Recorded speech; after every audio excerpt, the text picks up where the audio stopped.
Like and subscribe might be a simple click for you, but it will lead to a transformational change of our channel. Support us to achieve 5 million subscribers by year 2028.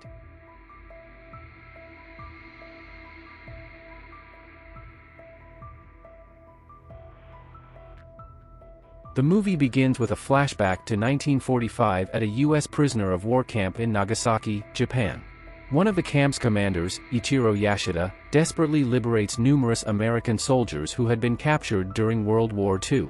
After Yashida's loyal comrades commit suicide, Logan rescues Yashida from an explosion by shielding him in his cell.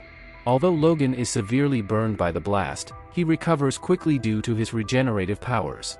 70 years later, Logan, now living in isolation after leaving the X-Men, is still tormented by nightmares and memories of accidentally killing his girlfriend, Jean Grey. One day, Logan encounters a hunter in a bar who had killed his bear friend. Confronting the hunter about his deceitful actions, Logan gets into a fight. When the hunter's friends try to attack him, a Japanese woman named Yukio, a mutant with the ability to foresee people's deaths, intervenes. Yukio wields an ancient katana and, after threatening the bar patrons, she and Logan leave together in his rental car. On the way, Yukio explains that she has been tracking Logan for over a year. She was sent by Ichiro Yashida, now a dying CEO of an industrial empire in Tokyo, who wishes to thank Logan for saving his life so many years ago. Upon arriving in Tokyo, Logan prepares to meet Yashida at his luxurious and heavily guarded home. Yashida, bedridden, tells Logan about his plan to transfer Logan's immortality to himself as he is not ready to die. Logan refuses, understanding the grave implications. Later that night, Logan dreams of Jean and is startled to see a mutant named Viper in her form. Viper inserts something into Logan's throat with her tongue, affecting his healing abilities. After waking from this strange dream, Logan learns that Yashida has died. During Yashida's funeral, Logan senses something amiss and identifies a Yakuza assassin disguised as a priest. As the funeral procession continues, Logan intervenes to save Mariko from being kidnapped. Despite being shot and beaten, he is aided by Yashida's loyal bodyguard, Kanuchio Harada, a skilled archer and Mariko's former boyfriend. A chase ensues, with Logan, Yukio, and Harada pursuing the kidnappers to a train station. When Logan saves Mariko, he realizes his healing abilities are weakening. Confronted by 4 more Yakuza members after the train stops, Logan fights them off despite being overpowered, eventually defeating all 4 and returning to his seat. Logan and Mariko find refuge in a rundown hotel on the town's outskirts. As Mariko stands on the balcony, Logan collapses, unable to endure the pain from his unhealed wounds. When Logan regains consciousness, he finds himself being operated on by Hitoshi, the hotel owner's grandson and a veterinary student. Meanwhile, Mariko and Logan decide to stay temporarily at Ichiro's old house to relax. While helping locals chop wood, Logan realizes he's at the site of a former POW camp. As he walks to a well covered with metal, he has a flashback to the day of the nuclear explosion when he saved Ichiro Yashida. He recalls Yashida giving him a katana in gratitude, which he declined, and how both survived the Hiroshima explosion by taking refuge in the well. Back at the house during a stormy night, Logan and Mariko continue their conversation, revealing her gentle and human side. Logan talks about how his grandfather aptly called him Ronin, a samurai without a master. Drawn by the increasingly warm atmosphere, they kiss for the first time and sleep together.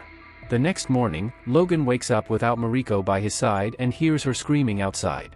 She's been captured and taken away by the Yakuza. Logan attempts to rescue her but fails, only managing to restrain one Yakuza member. After being shot in the leg, Logan questions the man and learns that Mariko was taken to her fiancé, Noburo. It's revealed that Shingen, her own father, orchestrated this. Noburo explains that in Yoshida's last days, he spent millions hoarding adamantium to prolong his life, nearly bankrupting Yoshida Industries. However, in his will, Yoshida left everything to Mariko. Shingen paid Noburo to kill Mariko so he could inherit everything. Enraged by this revelation, Logan throws Noburo from the balcony. Meanwhile, the kidnapped Mariko is brought before Shingen. Unbeknownst to them, a group of Black Clan ninjas led by Harada and Viper attack the Yakuza guards. Shingen realizes he is surrounded by ninjas in black, and Mariko is rescued and taken away. Viper confronts Shingen and reveals her true goal is to keep Mariko alive. She uses her venomous tongue to poison Shingen by stabbing him in the neck, causing him to fall into a pool. At the same time, Yukio and Logan infiltrate the complex.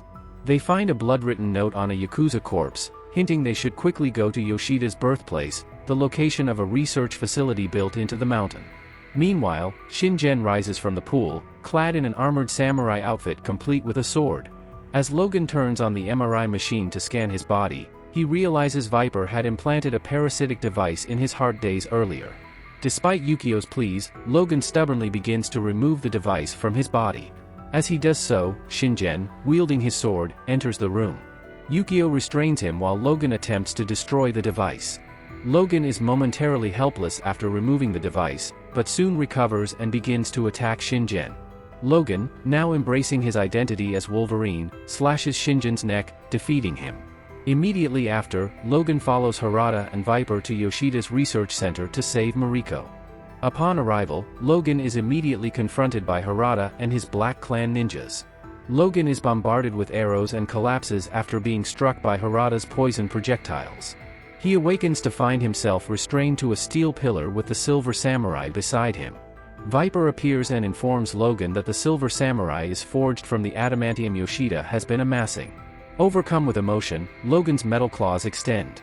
Meanwhile, Mariko is held captive by Harada, who believes she is acting in Yoshida's interests. Despite knowing Viper's evil nature, Harada remains loyal to Yoshida. As Harada attempts to persuade Mariko to return to his side, she stabs him in the shoulder with a hidden dagger and runs to Logan. Suddenly, the Silver Samurai rises and approaches Logan, wielding a flaming, 8-foot-long sword. Mariko screams for the samurai to stop, and the samurai's strike deflects, freeing Logan from his cage. An action-packed chase ensues. Realizing his mistake, Harada switches sides and attacks Viper with his arrows, but Viper is immune. Meanwhile, Yukio infiltrates the research facility and engages Viper in a one-on-one battle, revealing Viper's true form. Harada tries to help Logan by shooting an arrow at the samurai's helmet, but is mortally wounded and dies in Mariko's arms. Logan grips the katana with both hands and decapitates the samurai helmet, sending them both plummeting hundreds of feet. The samurai severs another piece of Logan's adamantium claw. Simultaneously, Yukio manages to wrap a rope around Viper's neck, hanging him to death. As Logan battles the Silver Samurai, he is momentarily overpowered when the samurai attempts to drain the marrow from his hand to gain his healing powers. Unexpectedly, Yoshida, still alive, emerges from the samurai's helmet, revealing himself as the pilot of the robot. Yoshida explains that after Logan refused to transfer his immortality, he faked his death, orchestrated Mariko's kidnapping, and lured Logan back. As Yoshida absorbs Logan's life force and begins to appear younger, Logan starts to age. Hearing her grandfather's sinister plan, Mariko throws one of Logan's metal claws at Yoshida, hitting him in the skull and freeing Logan. Instantly, Logan recovers and regains his youth. With Mariko's approval, Logan finishes off the Silver Samurai, preventing further catastrophe. Exhausted, Logan collapses and dreams of Jean. Initially reluctant to let go, Logan realizes he must move on with his life despite his enduring feelings for Jean. In the end, Yoshida Industries is fully inherited by Mariko, while Logan decides to continue his journey as a warrior, with Yukio volunteering to be his personal bodyguard. 2 years later, Logan encounters Magneto and Professor X, who offer him a new mission. The end. Make sure to subscribe and hit the notification button so that you don't miss any of our video updates.